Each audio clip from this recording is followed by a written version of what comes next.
Madam President, today the House will consider legislation that would force the nation to default on our financial obligations for the first time in history, unless Congress adopts a new. Well, let's put it this way. What the House is working on today would force the nation to default on our financial obligations for the first time in history. They're going to do it with a radical new constitutional amendment. That amendment would impose arbitrary, reckless budget caps that would without a doubt force massive cuts to Medicare, Social Security, and other crucial benefits. At the same time, it would constitutionally protect wasteful loopholes and tax breaks for millionaires and billionaires. To meet an arbitrary spending cap at 18% of gross domestic product, it would shrink benefits and services back to the levels not seen since 1966. Madam President, in 1966, Medicare was 1 year old and there were 100 fewer people in this country. In 1966, the country had 200 million people. We now have 300 million people. And they would take us back to the levels then. It's obvious, it just simply wouldn't work. For those who think rewinding 45 years is a good thing, consider how much America has changed since 1966. For example, life expectancy is 9 years longer today than it was 45 years ago. Madam President, one reason it's longer is because of Medicare. Medicare has made people healthier and live longer and more productive lives. This legislation would roll back the progress that has been brought about by these programs, but especially Medicare. And it would enshrine in this thing they're trying to do in the House today, a set of priorities so backward, even advisors to President Ronald Reagan and George W. Bush have called it unwise. In the first decade alone, it would mean more than $3,000 a year in cuts each senior's Social Security check. It would slash our Social Security net, decimate Medicaid, cut Medicare benefits by $2,500 for every senior. This is on a year, Madam President, every year. In fact, the Nonpartisan Congressional Budget Office says that within 25 years, it will slash government benefits and services in half. Everyone within the sound of my voice, hear what I'm saying. Slash benefits in half. Veterans, Medicare, Medicaid, 70% of the people in Medicaid are people who are in convalescent centers. Cut those benefits in half. It's obvious that there wouldn't be people in convalescent centers. They would be at home having sons and daughters and wives and husbands trying to take care of them in their golden years, so-called golden years, which would come to a screeching halt.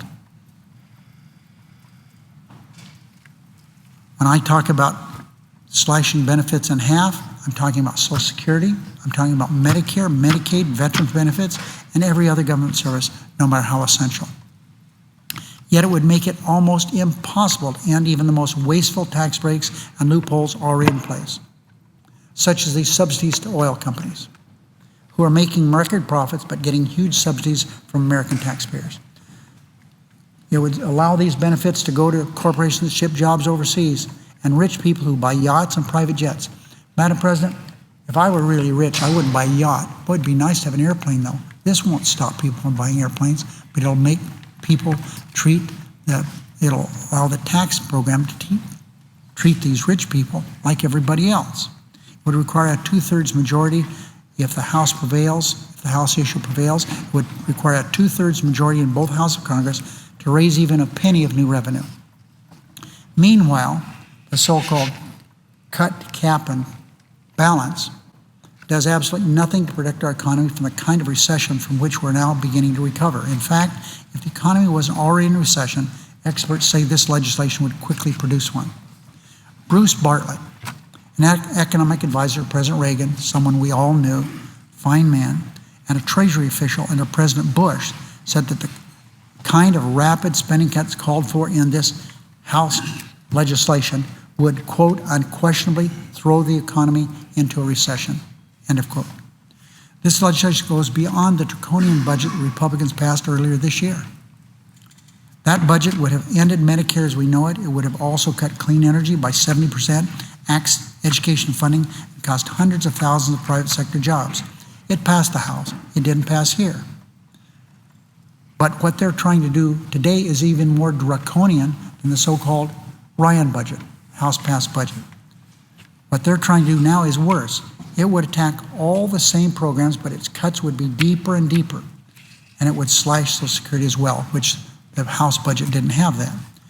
This legislation that they're debating now in the House is so restrictive. Republicans' own budget, the budget that they passed earlier this year, wouldn't meet the standards that they're now asking to be passed. It's so restrictive, not 1 year of either George W. Bush or Ronald Reagan administrations would meet its standards. Of the last 30 years, the only 2 years that would make the cut were during the Clinton administration.